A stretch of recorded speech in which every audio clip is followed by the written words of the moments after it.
When I met John Ensor, the president of PassionLife, 10 or 12 years ago, I thought he was the most passionate and articulate speaker on pro-life ministry that I had met. He was really passionate about missions as well. I was a missionary, passionate about missions, but I was also very passionate about pro-life work. We came together and we tried to keep it together. And now John Piper, Pastor John Piper, is coming to speak and advocate for Passion Life in our ministry. Join us today and we'll tell you how you can be involved.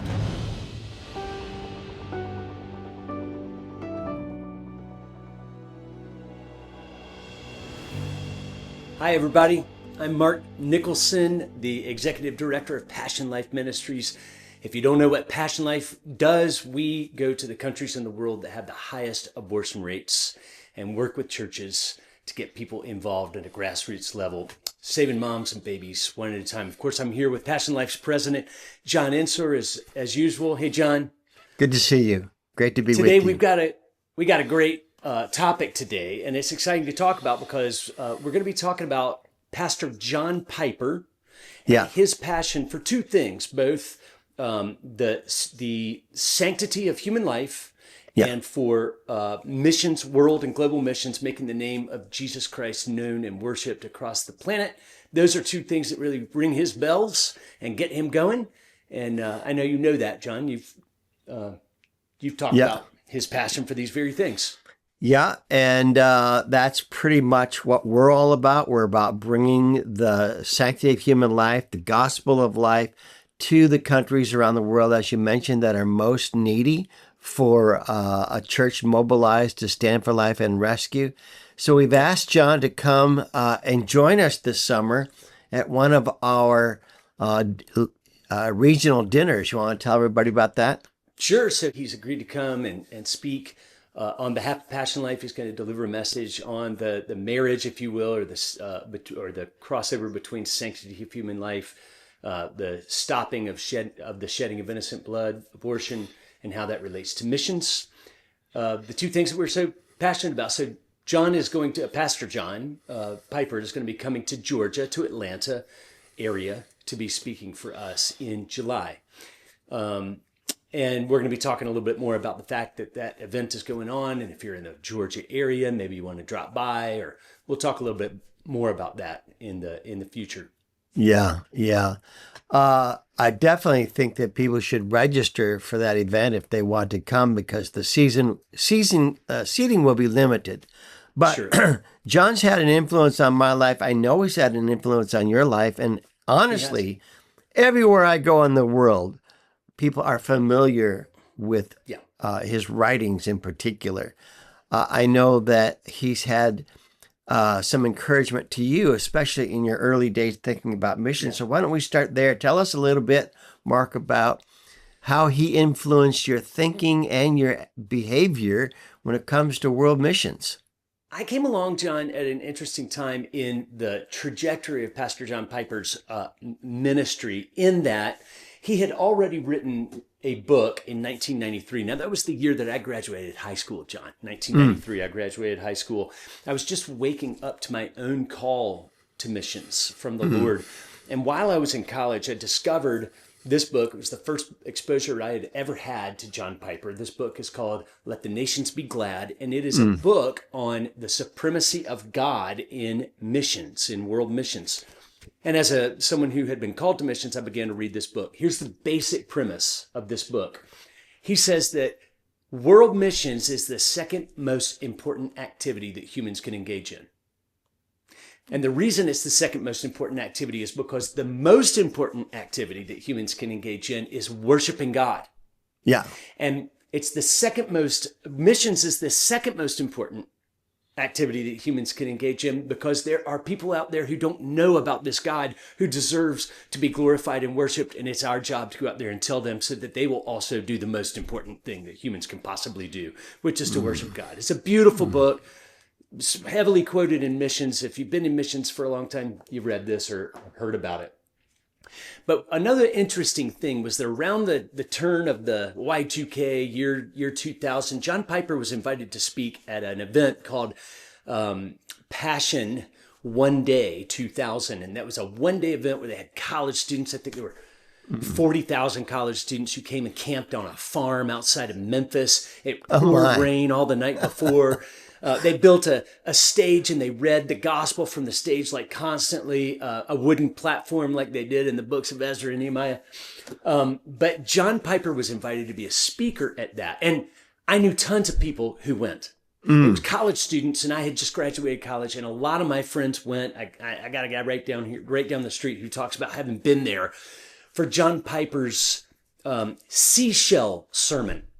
And he preached a sermon about how possible it is to waste your life. And he read from Reader's Digest about how happy this young couple was that they had retired early and now that they could walk on the beach all day and collect seashells. Yeah. And then he went on to talk about how I know this story. mundane, yeah, you can live your life in a totally mindless, self-centered, just a waste of life. And it became that sermon, I think, became the foundation for this book called Don't Waste Your Life. Yeah. And that's a great book as well. Very influential on me. The last book, John, the last time we talked about books on this program, I told you I was going to go upstairs and grab a copy of a book, and I couldn't find it because all my favorite books I've lent out to people and I've forgotten to get them back. So I went up to get the last book that I love by John Piper. And it wasn't there, of course. Maybe somebody else is enjoying it today, so I won't bother mentioning that one. Yeah. But those writings have been very influential on me, and I've thought about them a lot through the years. Pastor John Piper's really devoted himself to helping other people understand the Word of God in a deep and rich way so that they can glorify Him with the way they live their lives. But you know all that because you have a personal history with John Piper that I know I was fascinated to learn after I had gotten to meet you. I know our listeners would probably love to hear some. So I was a senior in college going into the fall of 1976. So literally this is 50 years ago, okay? Yeah. And I wanted to study New Testament Greek. And because I wanted to go to seminary and I really wanted to have a handle on God's Word. I was really passionate in those days about really learning as much as I could about the Bible. I'd only been a Christian for 2 or 3 years at that time. And so I signed up for this course, and the professor was a brand new professor to the school. This was at Bethel College, now Bethel University up in Minnesota. And it was John Piper. He was the teacher.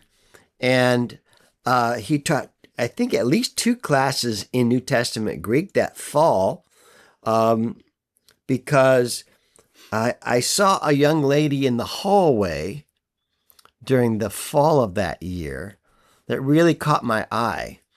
And then I found out that she was in John Piper's Greek class, in the other class. I was in one, she was in the other. So being too much of a coward to actually ask her out for a date, I said, would you like to study with me for a Greek exam since we were studying the same subject? So my first date with the lady that turned out to be my one and only wife was studying for a Greek exam in a class that was taught by John Piper, making sure that I passed the grade there. So that was our first. That is amazing. That's our first date. I got to ask. At this point, had you ever heard of John Piper at that time? I mean, he didn't have. No. Fame or notoriety or anything. He was just another professor at seminary. He was probably 30 years old at the time. Yeah. By God's providence, I got to know him. I tended to try to get to know my professors, but I was attracted to getting to know John and his wife, Noelle. Somehow I got myself invited to his house for lunch. At the time, he had a bunch of small kids at that time, and we just got to be friends, and I would ask him some theological questions in my young, I was just in my 20s. And then when I got engaged to my wife later that year, so I met her in my last senior year, we asked John if he would marry us. And so, sure enough, if you want to look at a really funny picture, Here it is. This is at our wedding with me and my bride, Kristen. This was Wow. 48 years ago last week. Oh Um, yeah. and John is about 32 years old, and I am 22 years old. Okay. Um, and he came out to the Salem Evangelical Free Church in New York City, Staten Island, and married my wife and I. So that's Well, how I we don't got know, to know John. him. I don't know if you still keep the same haberdasher, but that sure is a sharp waistcoat you got on there. You were well dressed that Oh day, my my. friend.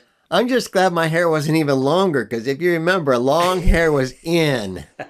I know it was. That was the thing. That Well, was I mean, it's a great picture. yeah, yeah. So anyway, we got to know each other, and I was uh, encouraged by him at many steps of the way. And then as he began to write more and become well known, um, if he was famous, I don't think I'd ever got to know him because I don't Sure. tend to Yeah. reach out to famous people very well. But um, a couple of the touch points just to for people to know my appreciation for him. Um, I was invited to serve on a prayer commission within my denomination. It was the Baptist General Conference at that Mm. time. They asked John, who was a member, pastor at Bethlehem Baptist Church. I was a pastor in Boston at Calvary Baptist Church. And unknown to each other, we both got invited to serve on this commission. And the commission was Okay. dedicated to just promoting prayer among the leaders of our churches and promoting concerts of prayer, which were a developing movement back in the late 80s and early 90s. And my claim to fame is I got to co-write a little tiny booklet with John Piper called Mm. Towards a Movement of Prayer. John I wrote the first half of this is called Why Do We Need a Movement of Prayer? And his answer was war, that we are in a spiritual war that requires us to call upon the resources of heaven to engage in the great work of the gospel. And my answer to the question was victory, that looking at some of the historical records of great revivals in America and in England and other places, that prayer movements led to the great spread of the gospel, the Amen. conquering of social injustices, and Yeah. evangelism and missions. And so that was Hmm. a real kind of a fun thing to do together. And this was quite a long time ago.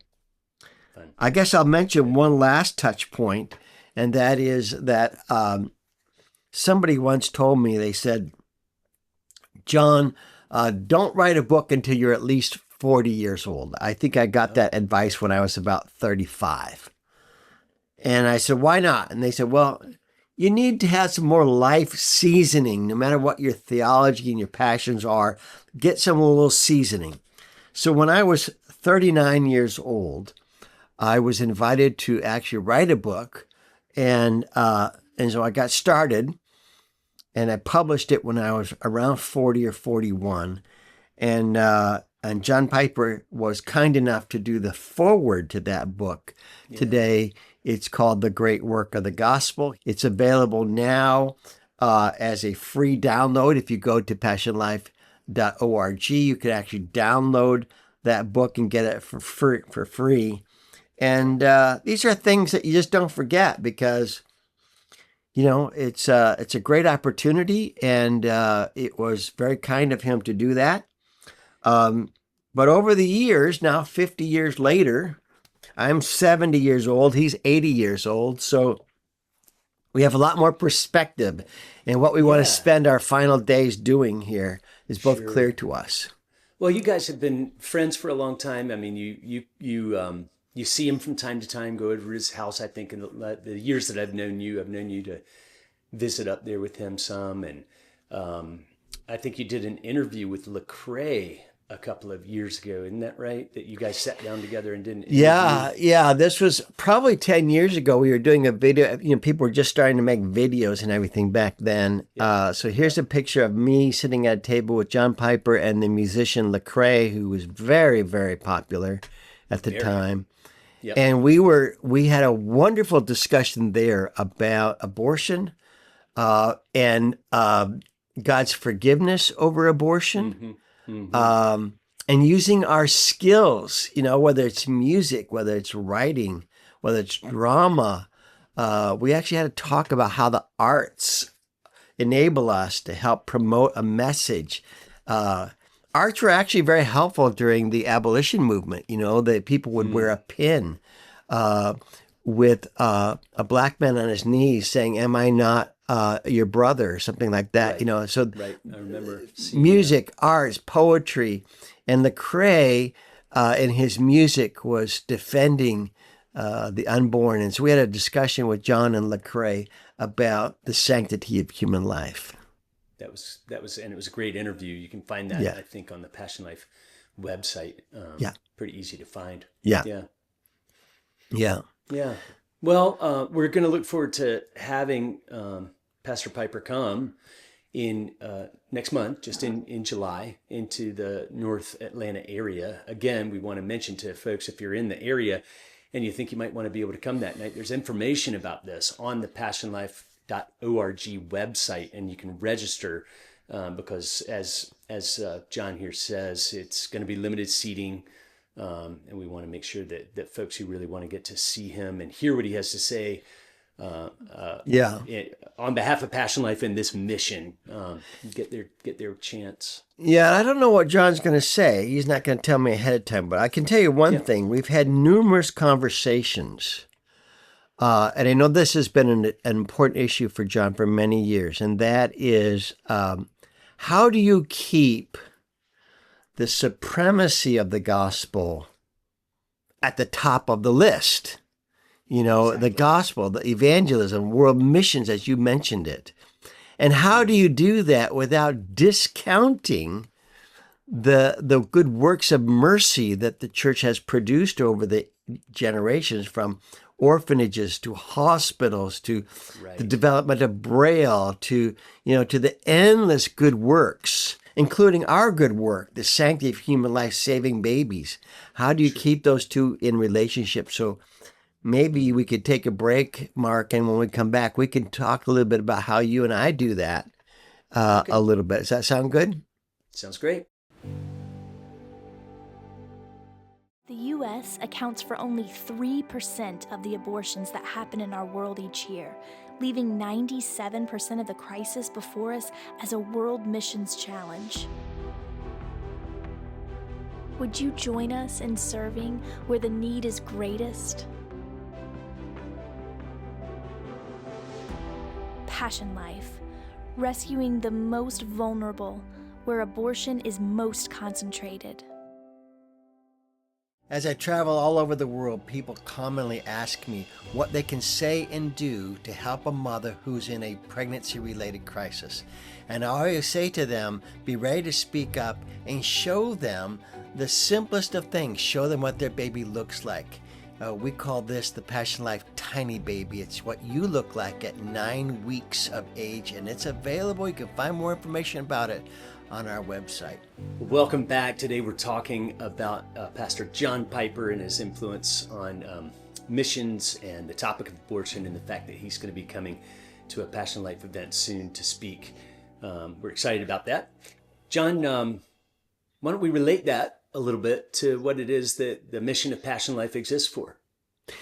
Yeah, I think our mission really is to try to bring the church to help them answer the call to rescue the innocent unborn babies, but to do it in a way that brings good news to the guilty. That's kind of my expression of the great challenge of trying to keep together the ultimate value of human life, being their eternal soul and destiny, together and connected to the temporal work that we need to do to relieve all suffering, in this case, the slaughter of innocent children. And the reason Yes. I've done it that way is because I've read enough about church history to recognize that it's almost impossible to keep the two together. That's right. They may That's right. start You together, either but they drift- always drift away. You drift, yeah, you drift to one side or you drift to the other. You get more passionate, or you find that you can speak more clearly or about one side or the other. Yeah, like in medical missions, this is a perfect example. Medical missions start out as an entry point to address the physical needs of people as an opportunity to talk to them about their spiritual needs. But within months, or first few years, you could see that there were some medical missionaries that really just wanted to practice medicine and expand medical care into India, for example, or Africa. And there were others that wanted to hold on to the fact that we were starting hospitals in order to demonstrate the falseness of the witch doctors and all of this, demonic darkness. They really wanted to keep the evangelistic edge. And the power of the great physician that the Bible talks about. So, Exactly. Yeah, that was the whole point of medical missions at the beginning. And if you read the history of medical missions, some were able to keep them together for decades or even a generation. Some lost the evangelistic edge almost immediately. Yep. And that's the challenge. I mean, look at the YMCA. Started out as an evangelistic urban outreach. Harvard College started out as a pastor's training school. Wellesley College was a radical commitment from a Christian worldview that says that women deserve to be as educated as men. It was started out of this evangelistic Christian zeal, and it lost all its Christian foundation within 10, 12 years. It lost it all. So drifted to that side of the equation. Yeah. Hard to keep it together. That's your point. Hard to keep the and mission we're starting united with the gospel. We're starting medical clinics to help women and couples choose life and not end the life of their babies. And the challenge that I have carried all my life is how do you keep that together with the opportunity to make sure that it is still an opportunity for them to not only choose life, but to trust in the Lord Jesus as the provider, the creator and the provider of life for their daily bread, but for the bread of their souls. That's right. That's exactly right. And John, we've mentioned this several times. I like to mention this book. This is just a little, 15, 18-page booklet that you wrote a couple of years ago when you were speaking at a missions conference. And it's entitled The Moral Crisis of Abortion and World Missions. What's the connection? And the reason I mention that book is I think it demonstrates your commitment and our commitment at Passion Life to really try to keep not just the social justice of helping people who are in danger, babies in this case. Right. Separate. We don't want it ever to be separated from the gospel and the fact. I mean, yes, it's worth it to save a life, even if you don't get a chance to preach the gospel. Right. But at the same time, our mission is to hold those things tightly together and never let them be separated.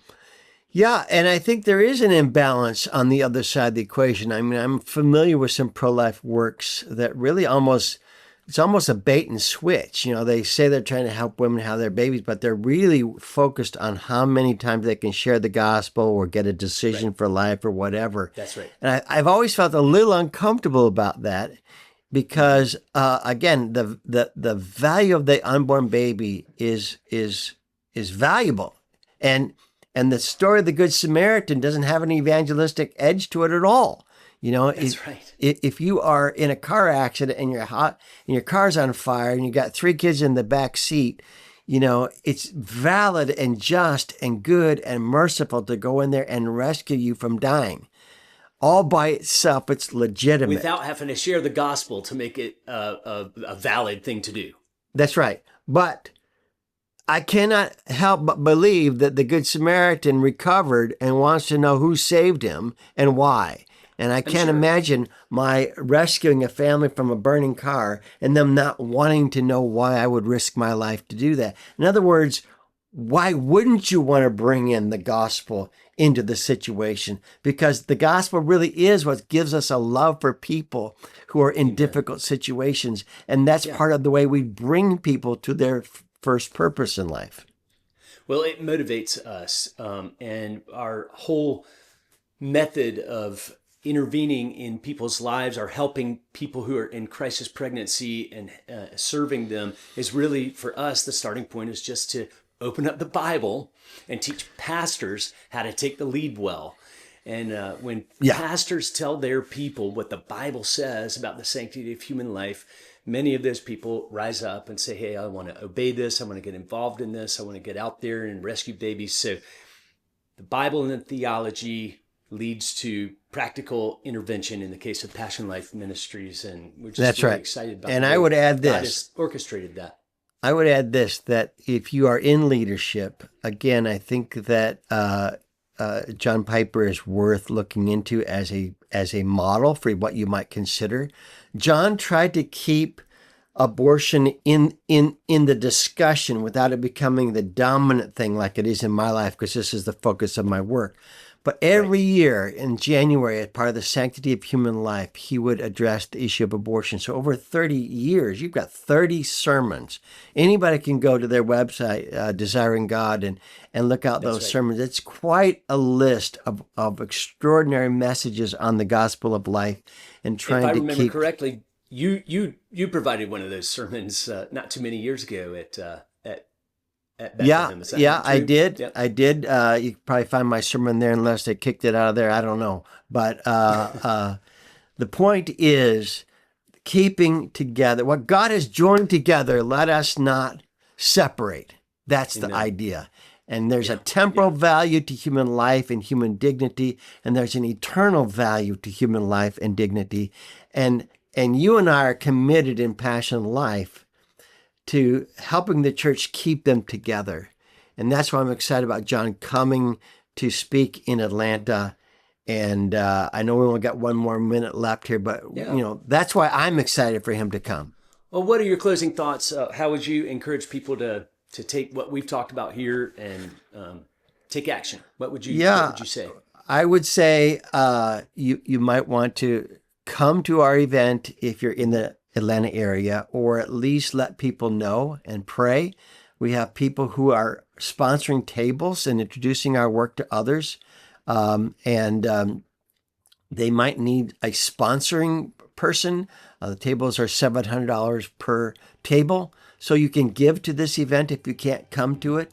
I would definitely go to our website and download The Moral Crisis of Abortion and World Missions, as you mentioned it. Yep, and just join us in this great challenge of just living freely and powerfully to rescue the innocent and do it in a way that brings good news to the guilty. That is a great way to live your life.